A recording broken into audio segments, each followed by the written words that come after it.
Nous sommes de retour et on rejoint Guillaume avec ses judicieux conseils. Cette semaine, il nous dit ce que nous devons faire avant de partir en quad. Ensuite, on se transporte du côté d'Amqui où Julie s'entretient avec les filles de notre doyenne quadiste. Et on revient avec Guillaume pour son premier essai de quad pour cette semaine. Et on termine avec Julie qui nous donne des précisions sur le permis de conduire temporaire.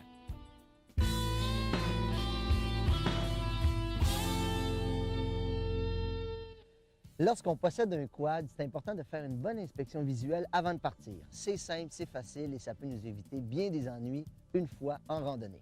Quelques exemples, on vérifie les phares. On tourne la clé, on vérifie les phares aux deux positions, haut et bas. Ensuite, on s'assure que les feux arrière fonctionnent également. Maintenant, si vous êtes seul et vous avez besoin de vérifier les feux de freinage, un petit truc. On place le VTT en position neutre, on applique le frein à main et on vérifie si les feux sont allumés. Maintenant, on fait le tour en regardant les pneus. On s'assure qu'il n'y a pas de crevaison et assurez-vous que la pression d'air est la même aux 4 pneus. Et pour savoir la pression exacte à y mettre, regardez ce que le concessionnaire recommande. Ça va des fois vous paraître un peu mou, mais c'est mieux comme ça pour la traction et pour le confort. On regarde si les jantes ne sont pas bossées ou endommagées et on s'assure qu'il n'y a pas de branche qui a pu glisser dans la direction ou la suspension. Au retour de notre randonnée, ce serait important de faire la même vérification. Comme ça, s'il y a un problème, ça vous laisse du temps pour le résoudre avant de partir pour une prochaine randonnée.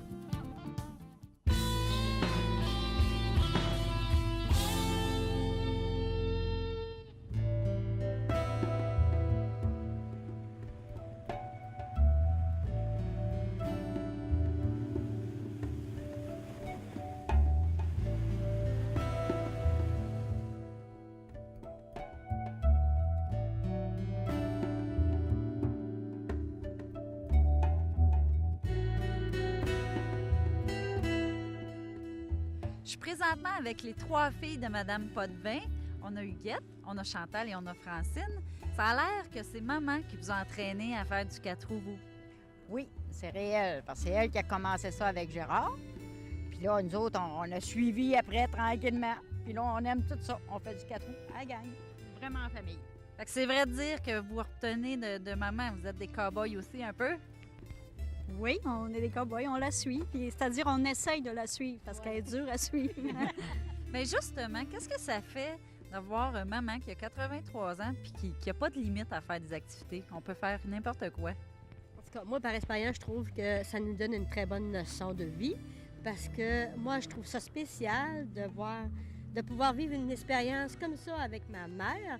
Je pense pas qu'il y ait beaucoup de monde qui puisse encore faire une activité familiale comme ça avec sa mère. Moi, en tout cas, ça m'impressionne beaucoup, ça me touche bien gros.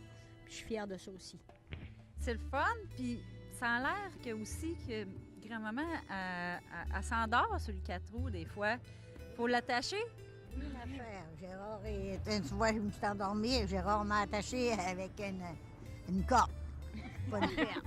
Fait que c'est relaxant, faire du VTT. Pas par le cou, par exemple. Il y a une petite activité familiale aussi qui se fait, là, c'est que vous ramassez des objets et puis... Des souvenirs de partout ce que je vois. Soit ça soit des petites roches, des petites chousses, puis moi, quand j'ai à la maison, ben, je travaille ça, puis ça me fait des souvenirs. Je marque le nom dessus, j'en ai de partout. Puis à tous les fois qu'on fait une activité de 4 roues, on cherche des souches, des cocottes, du lichen pour maman. Pour les beaux bricolages naturels. Oui, puis on en a tous chez nous aussi. Merci.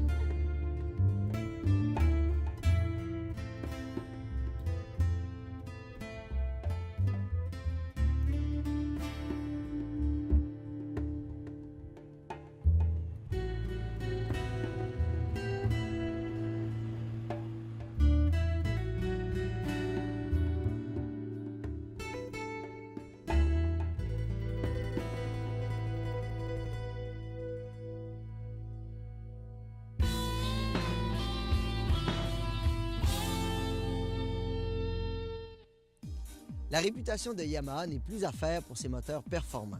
Si vous cherchez un VTT sport, le modèle YFZ 450 est peut-être le VTT qu'il vous faut. C'est un excellent véhicule de sentier, mais il ne laissera pas sa place dans les courses. L'objectif de Yamaha était de créer un VTT des plus durs et des plus sportifs jamais à faire. Pour ce faire, Yamaha l'a doté d'un fougueux moteur breveté à 5 soupapes en titane qui occupe une position abaissée dans un châssis léger en acier haute résistance.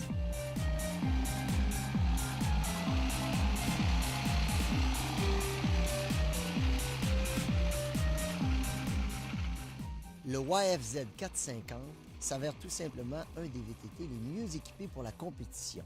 Malgré son poids plume de 159 kg, il comporte un démarreur électrique, un système d'éclairage complet, un tout nouveau frein en aluminium et des leviers d'embrayage. Sans parler de la qualité de fabrication Yamaha.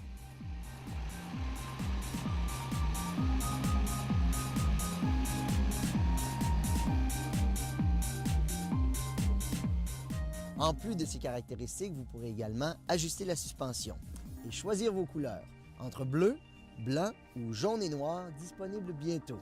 À vous de choisir.